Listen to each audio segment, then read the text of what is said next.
El Foro de la Historia.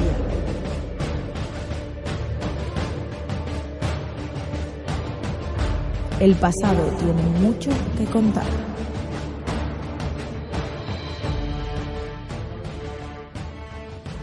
Bienvenidos y bienvenidas al Foro de la Historia. Hoy estamos aquí un día más, una noche más, grabando aquí con nuestro querido amigo Rubén. La verdad que hacía tiempo que no hablábamos. Es verdad que de hecho el último programa que habíamos subido era el de la Constitución, el de la Constitución de 1978. Programa que, por cierto, tuvo muy buena acogida y que os recomendamos escuchar si queréis un poquito aprender acerca de ese tema de una manera genérica. La verdad que nos daría para hablar de toda la vida, o sea, toda la vida de la Constitución, y también nos daría toda la vida para hablar acerca de lo que vamos a hablar hoy, los espartanos, Esparta. Vamos a hablar acerca de, bueno, pues sus inicios, su origen histórico, ¿no? El origen histórico de Esparta, la capital de Laconia, la región de ahí del sur de la actual Grecia, y luego pues hablaremos acerca de sus clases sociales, pasaremos también por las instituciones, ya sabéis, la diarquía, la pela y la constitución de Licurgo, y también hablaremos acerca del desarrollo militar, por así decirlo, de lo que fue Esparta, ¿no? Hasta su decadencia. ¿Qué tal estás, Rubén? ¿Cómo estás? Hola, ¿qué tal? Encantado, como siempre, de hablar de historia y de Esparta, más que es me dije en general, esta época griega de la época clásica me parece muy interesante, con lo cual para mí es un tema de mis preferidos, te diré. Últimamente, de hecho, Rubén, y bueno, ya lo sabes, hemos estado hablando mucho de Grecia, porque hemos hablado bueno, pues de la mujer de Filipo II, con nuestra querida amiga Laura Mas. Y la verdad es que vamos a seguir hablando de Grecia en los próximos programas, ya lo anticipamos por aquí, porque, bueno, pues octubre vendrá cargado seguramente de grandes programas en los cuales pues tocaremos este tema. Ese es el spoiler que os vamos a hacer. Bueno, lo primero de todo, la verdad que si queremos hablar un poco acerca del origen de Esparta, como ya hemos dicho antes, capital de Laconia, queríamos hablar acerca de las invasiones de los dorios, ¿no? Que eran unos griegos del norte que, bueno, pues migraron hacia la península del Peloponeso en torno al siglo XI antes de Cristo. La verdad que desde luego es importante porque este es el origen, ¿no? En este siglo XI antes de Cristo de Esparta, lo que fue llamada más adelante la ciudad cuartel, una ciudad que por cierto no tenía murallas, importante. Estaban muy confiados, eran gente muy guerrera y desde luego eh, esta ciudad se va a formar además en torno a 5 aldeas que eran muy cercanas en torno a, bueno, pues un sinecismo, ¿no? La verdad que Esparta como polis, ¿no? Más o menos coincide en lo que sería la historia de Grecia desde un punto cronológico en torno a finales de la época oscura, ¿no? La verdad que estas circoaldeas van a tener instituciones comunes, van a ir creciendo también demográficamente y van a acabar siendo pues una ciudad-estado, lo cual, bueno, pues le va a dar una potencia militar, política, económica, que bueno, pues que antes no había sido vista, ¿no? En esa zona. La verdad es que tuvieron muchos vecinos, la verdad que desde luego pues tuvieron que avasallar a muchos pueblos. Y desde luego, la verdad que es importante porque, bueno, mantuvieron muchísimas conquistas, siempre teniendo, pues sobre todo, conflictos con las poblaciones que ya tenían sometidas. Vamos, una política de ocupación en toda regla, haciendo que esa mano de obra de los territorios ocupados fuera cuanto menos, bueno, pues fuera la fuerza de trabajo, digamos, de la propia polis, porque, bueno, pues muchos de los ciudadanos y de los hombres libres de Esparta, pues desde luego iban a dedicarse a la guerra, ¿no? Tenían además un ejército muy temido, ya no por su fuerza, sino por la disciplina y sobre todo por el entrenamiento de los mismos, ¿no? Era un ejército, desde luego, con, ya digo, una disciplina y un entrenamiento brutal. También, desde luego, también era una sociedad en la cual las mujeres también van a jugar un rol importante. De hecho, y es importante, y aunque no tiene tanto que ver, pero me gusta siempre destacarlo, el papel de la mujer en Esparta va a ser importante porque va a ser la base, ¿no? Y como ya lo será en el nacionalismo, la mujer la base bueno, pues de la crianza de los hijos, que van a ser destinados a la guerra y a la grandeza, en este caso la polis, y en el siglo XIX de la nación. Y me parecía interesante destacar un poquito esto. Bueno, ¿qué nos puedes hablar acerca de la sociedad espartana, Rubén? Porque es una sociedad compleja, ¿no? Es una sociedad donde, Sí, como hemos dicho, se somete a mucha gente y luego, por otra parte, donde los ciudadanos se van a enrolar en diferentes instituciones, ¿no? Bueno, pues es una sociedad que merece la pena ser explicada. sí, sobre todo es una singularidad, digamos, ¿no? Es decir, el modelo espartano es un modelo distinto al resto de Grecia. Cuando estábamos hablando, cuando has comentado el tema de las primeras colonizaciones, con la llegada de los dorios a la zona del Peloponeso, después de la caída, ¿no?, de la época oscura, como hemos comentado, todos tenían el mismo problema. Es decir, todos los pueblos griegos tenían el mismo problema, que era la falta de tierras. Ya te cuenta, tenemos que tener en cuenta que Grecia es como le pasa a España. Es decir, que es una zona muy irregular y para los cultivos, pues regular. O sea, que no es, digamos, zonas muy aptas. Entonces, la mayoría de los pueblos griegos en aquellas la llamada primera colonización, tuvieron el mismo problema. Es decir, cómo pueden conseguir zonas de cultivo, ¿no? Entonces, la mayoría de las poblaciones, la mayoría de las poleis, decidieron la colonización de otros territorios, ¿no? Sin embargo, los espartanos decidieron la conquista. Es decir, sometieron primero a los mesenios, primero a los laconios y luego a los mesenios, que eran básicamente los que tenían al lado. En ese momento lo que hicieron fue prácticamente todo el Peloponeso estaba bajo su influencia. Y con respecto como has comentado, ¿no?, a los espartanos evidentemente no trabajaban. Los espartanos, digamos, la nobleza, lo que se llamaban los espartiatas, no trabajaba la tierra. Es decir, ellos se dedicaban principalmente, era una sociedad militarista, pues a entrenamiento y a demostrar, como luego demostrarían en las batallas, que hay muchas. Bueno, haremos un resumen porque si no nos podemos tirar en prácticamente siglo y medio. Es inmensas las batallas que tuvieron, no hacían otra cosa, pero prácticamente pues solo se dedicaban a la preparación militar, con lo cual tenían que tener a alguien que trabajara sus tierras, porque las tierras, que por cierto pertenecían al Estado, es decir, no eran suyas, no podían ser enajenadas ni nada, pues tenían los esclavos. ¿Y quiénes eran los esclavos? Pues los esclavos, los laconios, a los que habían conquistado en primer lugar, ¿no? Y luego también los mesenios, que eran los que habían conquistado en posterioridad, y eran los que trabajaban las tierras de los nobles, digamos, los espartanos de pura cepa. De hecho, prácticamente el 80% de la siembra o de los productos de la cosecha se los tenían que proporcionar. Por lo tanto, prácticamente les quedaba un margen muy pequeño para vivir a los ilotas, ¿no?, que eran como se llamaban a los esclavos. ¿Cuál fue el problema de esto? Pues que siempre fue un fuente de conflicto. La fuente de conflicto. ¿Por qué? Porque estaban tan esclavizados y tan subyugados que siempre hubo varias guerras. Hubo hasta 2 guerras mesenias que luego finalmente lograron la independencia, ¿no? Con lo cual, digamos que las clases sociales eran totalmente verticales. Luego había una tercera clase social, que eran los periecos, que era, bueno, la clase, digamos, podemos llamarle la clase media, que eran los comerciantes, los que se dedicaban, no tenían derechos políticos, por ejemplo, pero bueno, tenían ciertos derechos, no estaban esclavizados como los ilotas. Y luego las mujeres, que como te hemos comentado, eran importantes. ¿Por qué? Porque eran los encargados de dar hijos fuertes para nutrir ese ejército, que si bien era muy poco numeroso, porque los ejércitos espartanos eran pocos, pero bueno, se estima que aproximadamente un guerrero espartano equivalía a 10 hoplitas atenienses o de otros lugares, con lo cual, bueno, pero sí es verdad que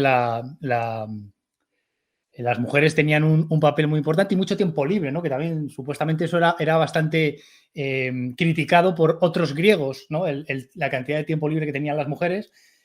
Pero bueno, y sobre todo porque la educación, que es un tema importantísimo, ¿no?, la educación, a partir de los 7 años, los niños ya no se les quitaban de los padres, ya no estaban, decir, no, en las madres, como has comentado, no están cuidando a los niños, no, a los 7 años ya dejaban de cuidar a los niños. A los 7 años los niños espartanos pasaban ya a participar dentro de la educación colectiva, Con lo cual, fíjate el tiempo que tenían las espartanas, ¿no? Para hacer lo que fuera. Y bueno, esto es una introducción, yo creo, más o menos. Si quieres podemos comentar un poco de la vida que tenía, que era militarista principalmente, ¿no? La vida que tenía, que era realmente el sistema primero educativo y luego militar de un espartano, ¿no? Nacía, como hemos comentado, y hasta los 7 años estaba con su madre. Entre los 7 años ya empezaba la educación, lo que llamaban el eirenado, ¿no? Que era la educación colectiva, hasta los 20. Los 20 ya empezaba el servicio militar propiamente dicho. Desde los 20 años ya eran guerreros, eran ya hoplitas, no con los plenos derechos, pero sí realizaban una educación estrictamente militar y un adiestramiento. A los 30 es cuando ya sí se les considera, digamos, guerreros adultos, ya pueden participar en las ciertas, en la política, se les da la tierra para que puedan trabajarla, evidentemente, con sus esclavos, y más o menos duraba este servicio militar hasta los 60 años, evidentemente. Con tantas guerras como comentaremos luego, no creo que llegaran muchos, pero bueno, a los 60 años, digamos que era una especie de jubilación donde ya podía participar en el Senado, etcétera, pero como puedes comprobar, toda la vida era el servicio militar. Es interesante porque, bueno, hace como esto en la carrera, cuando yo empecé la carrera, me acuerdo que nosotros tuvimos que hacer un trabajo de Esparta. Antes se habla del nacionalismo y me hace mucha gracia porque Esparta, concretamente, y desconozco muy bien la fijación que tienen ciertos autores con esto, y me llama la atención y lo quiero destacar porque me parece entre gracioso y curioso, ¿no? El hecho de que el sistema de, por ejemplo, tierras espartano ha sido considerado como por autores incluso marxistas como el primer comunismo, lo cual es creo que terriblemente desacertado. Sin embargo, ahí está. Luego, por otra parte, el sistema, digamos, militarista, digamos, también fue utilizado por diversos movimientos nacionalistas para, digamos, mostrar como una especie de sociedad virtuosa donde el propio militarismo va a hacer fuertes a las sociedades y además con la esencia, ¿no?, de ese nacionalismo que es el de someter a otros, que ahí tenemos a los mesenios y a los laconios. Y me llamaba la atención porque además quería comentar esto porque hay poquita bibliografía sobre Esparta. De hecho, hay una, sobre todo a principios del siglo XX, hay unos cuantos libros que son, bueno, relativamente potentes, pero en los últimos años tampoco ha habido gran cantidad de lecturas, ¿no?, sobre este tema. Es un tema que no es tan conocido quizá como Alejandro Magno u otras polis, ¿no?, de pues Macedonia con Filipo II, la propia Atenas de Pericles. Pero sí que es interesante porque no deja de ser, ya digo, curioso el hecho de que no haya tantas lecturas sobre este tema. Y esto lo digo porque mi trabajo concretamente, este trabajo que yo hice, fue el de elaborar una especie de fuentes para el estudio posterior de la sociedad espartana y el propio desarrollo de Esparta, ¿no? Es que hay que tener en cuenta que, a diferencia de Grecia, en Esparta no había filósofos, ni había dramaturgos. Es decir, prácticamente la literatura era poesía lírica, es decir, exaltación de las victorias y poco más. Es decir, claro, la mayoría de la información ¿por qué de Grecia tenemos tanta información? Porque hay mucha gente que contaba cosas. Aquí no hay tanta. Entonces, claro, las fuentes, de hecho, el mismo Licurgo no se sabe si existió o no, probablemente ni existiría. Pero bueno, se le asocia un poco de forma mitológica, con lo cual tampoco había artistas. O sea, había artistas, pero prácticamente nada que ver con otras sociedades. Yo creo que a lo mejor es por eso, ¿no? Por lo que no hay tantas cosas, porque muchas veces hay mucho desconocimiento porque no hay cosas que estén claras de esta sociedad, probablemente. No, y es que en su momento cuando lo tuve que estudiar me pareció interesante el hecho de que fuera utilizado como ejemplo de, bueno, dos movimientos tan absolutamente antagónicos, ¿no?, como es el nacionalismo y el comunismo. Al final no deja de ser interesante. Y por otra parte, me pareció curioso también el hecho de que no hubiera tantas lecturas, ¿no? Porque cuando uno se imagina o habla de Esparta, dice, hombre, de esto tiene que haber muchísimo y desde luego no es el caso. Lo que sí que hay yo creo que son muchos libros de historia militar. De historia militar sí, porque es verdad que al final los espartanos están en los momentos decisivos, ¿no? de Grecia, o de la Grecia, digamos, de las guerras médicas contra los persas, y por supuesto pues también participa en esas guerras contra los romanos, y bueno, también encontramos mucha información que nos llega, pues eso, de los otros, ¿no? De los griegos, de los romanos, de los persas y de los que escribían, desde luego, en definitiva.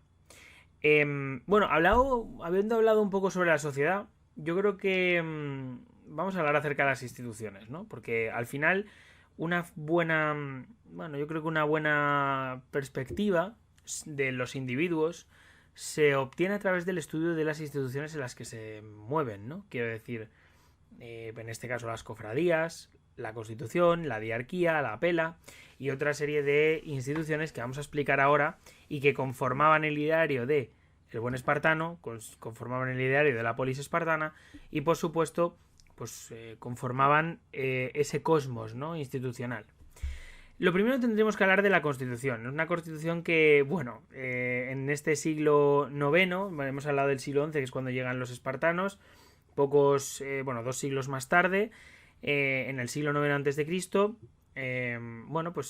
Licurgo, un personaje entre el mito y la realidad, que nunca se sabrá, pues va a ser el creador de lo que conocemos como Constitución espartana.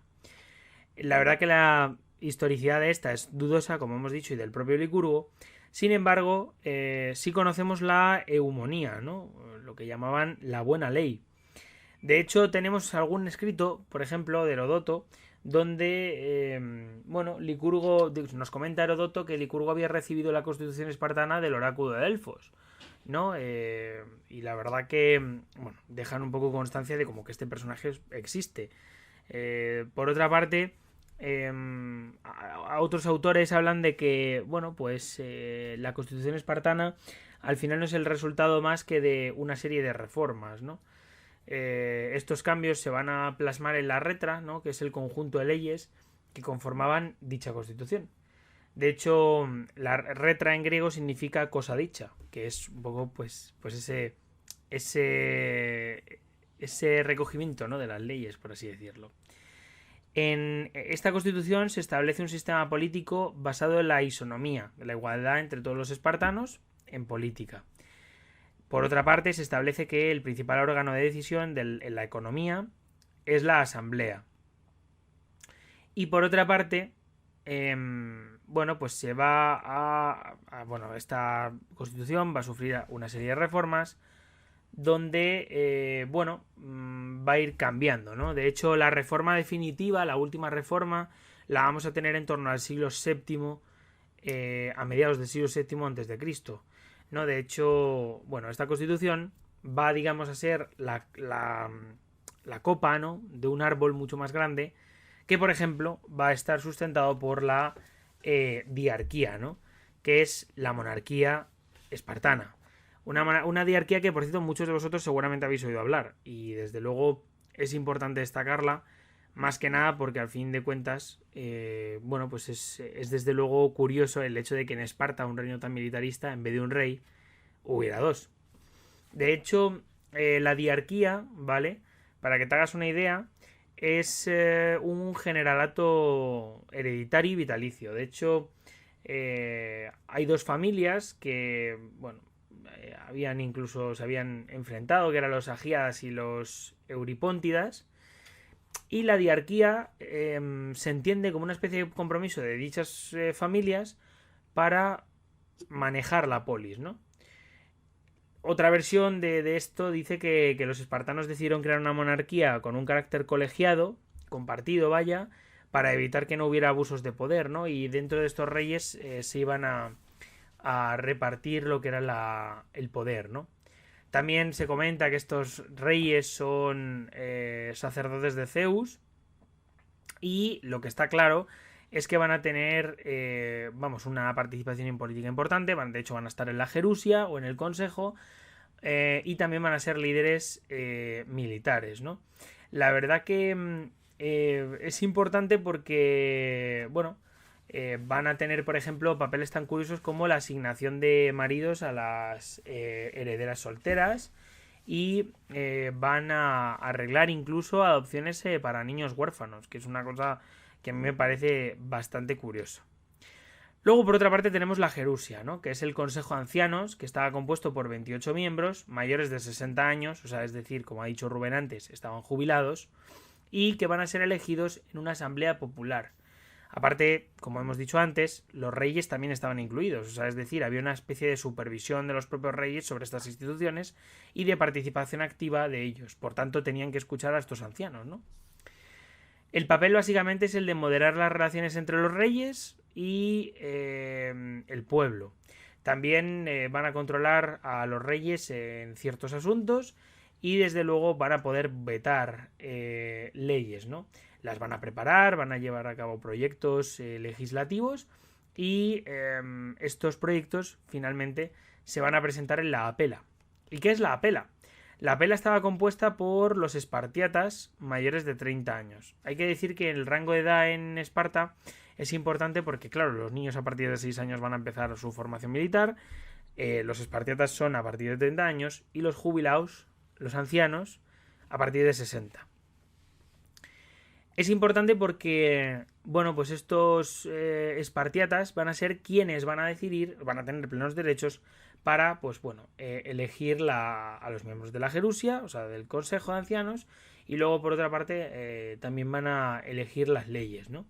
También es importante porque, bueno, la verdad que al final no deja de ser un órgano consultivo, pero desde luego le daba voz a una masa de población espartana que pues no dejaba de ser realmente importante, pues al final no dejaban de ser las filas, el grueso de las filas espartanas. La letra hace que las decisiones de esta asamblea no se tengan mucho en cuenta, pero desde luego sí que recoge la participación del pueblo para, sobre todo, dar estabilidad política. Y luego vamos a hablar acerca del eforado, ¿no? Como última institución importantísima. Es básicamente bueno, pues una serie de, bueno, pues por así decirlo, es una institución que no deja de representar a las 5 aldeas que habían formado la ciudad de Esparta, ¿no? El eforado era un grupo de magistrados que eran elegidos anualmente y que acabarían siendo la mayor fuerza del sistema político espartano, ¿no? De hecho, el digamos, poder del rey va a ir reduciéndose y se va a aumentar el de este eforado.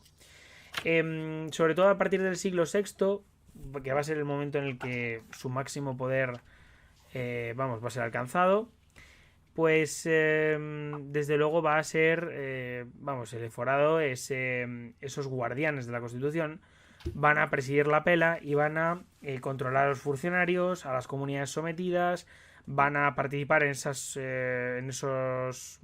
por así decirlo, en las victorias sobre estos pueblos y los sofocos de estas revueltas.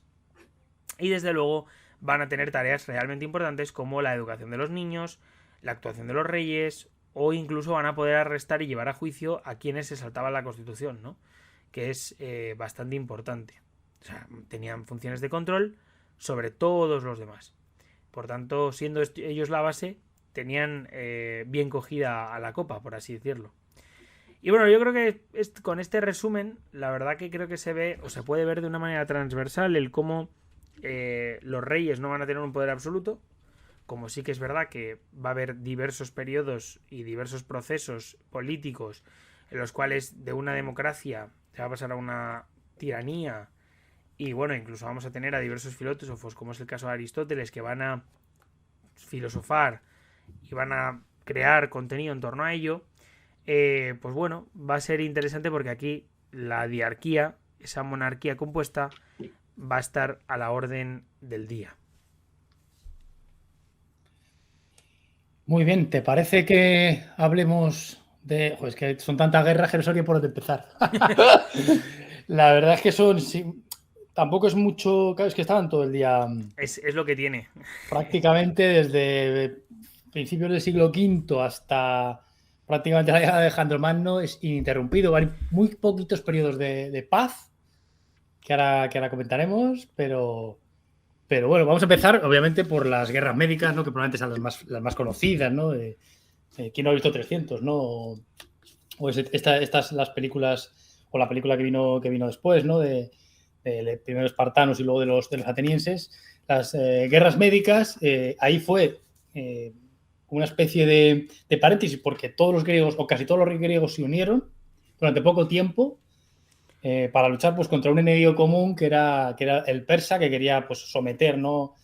a la Grecia continental, como ya había sometido a la zona de Asia Menor, ¿no? Estamos hablando aproximadamente que surge en el 490, es decir, a principios del siglo V, bajo el reinado de Darío I. Vamos a destacar un poco, por ejemplo, la batalla de Maratón, ¿no? Que es tan famosa, que dio nombre a la disciplina atlética. Y curiosamente, en la batalla de Maratón no participó Esparta, ¿no? Curiosamente, los espartanos tenían sus manías, ¿no? Y bueno, pues había ciertas fiestas que eran sagradas para ellos, y en ese caso, bueno, pues dio la casualidad que las Carnellas, que eran pues una de estas fiestas, pues bueno, no podían luchar, tenían prohibido participar en batalla. Entonces, pues, la batalla de Maratón fue ganada por los atenienses y otros pueblos, pero no de los espartanos, ¿no? Pero bueno, esta primera fase, digamos, de las guerras médicas terminó con una derrota naval de las Cícladas, pero bueno, en principio ya se había formado la unión de los griegos, que se demostró con la llamada Liga Panhelénica, que prácticamente no todos, porque bueno, luego ahora comentaremos que hubo algún pueblo que no se unió, pero prácticamente se unieron en esta liga. Luego vinieron en una segunda fase, podemos hablar de las Termópilas, ¿no? que fue la batalla que perdieron que derrotaron los persas a espartanos y otras poleis, esto en tierra, pero sin embargo es en el mismo año en que perdieron las Termópilas, y curiosamente fue la consecuencia de las Termópilas fue que Jerjes, ya había muerto Darío, arrasó Atenas. Pero vino enseguida la gran victoria de Temístocles por mar en Salamina, la venganza, una forma de vengar el saqueo de Atenas, y prácticamente en una segunda fase, grandes victorias como la de Platea o la de Mícala, dio por finalizado el conflicto.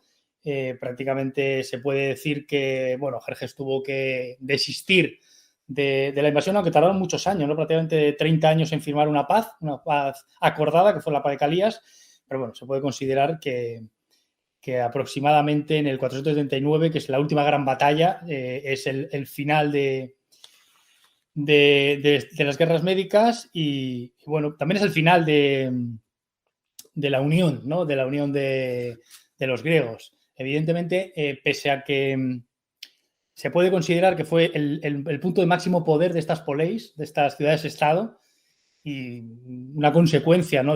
sobre todo de las victorias navales, de la influencia que a partir de ahora iban a tener las flotas, sobre todo del campo ateniense, ¿no? De la parte ateniense. La unión de los griegos fue efímera, sobre todo por la parte de Esparta, que fueron los primeros que se salieron. No estaban, ya hemos comentado antes, ¿no? Que Esparta era como un mundo aparte. Es decir, la sociedad espartana no tenía nada que ver con el resto de poleis, y enseguida pues, volvió a la Liga del Peloponeso, a la unión de sus allegados, de sus dominados.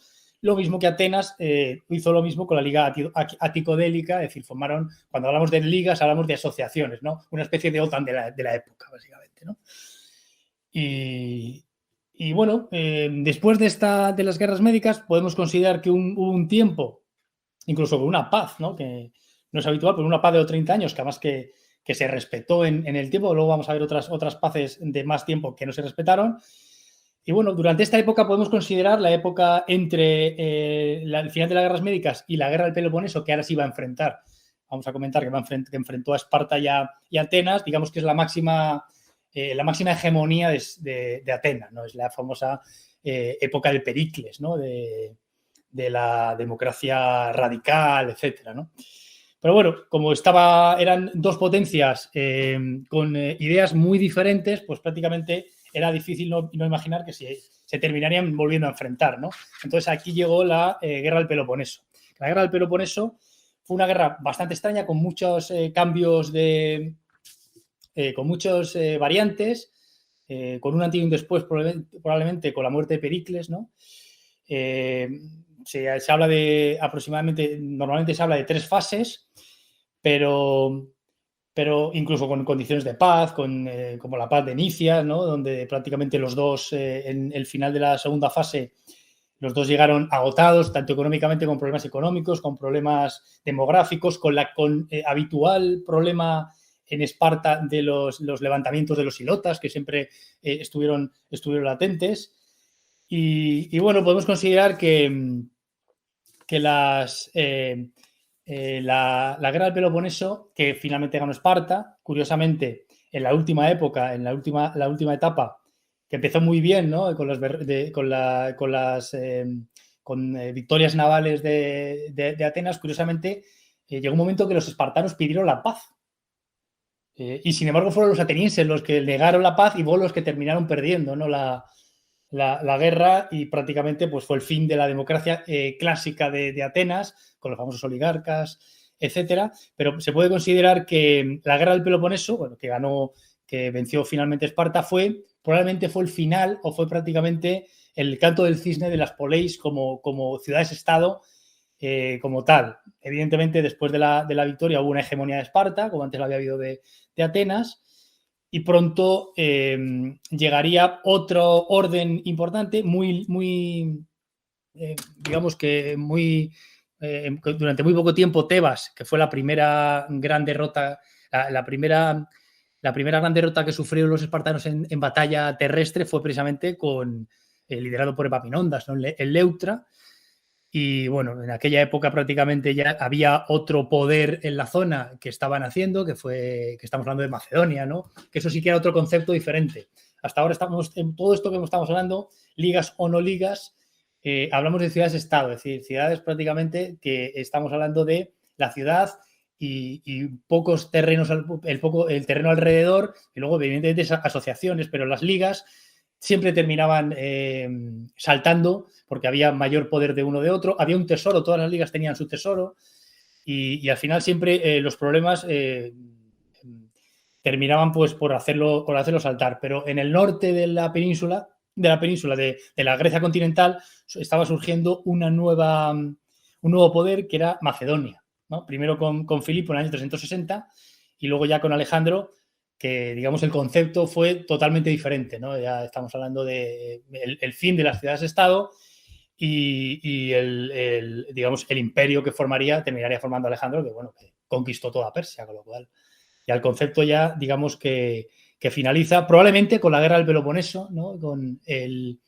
Podemos considerarlo una guerra fratricida entre las ciudades-estado más importantes, que bueno, independientemente de que venciera Esparta, prácticamente perdieron los dos.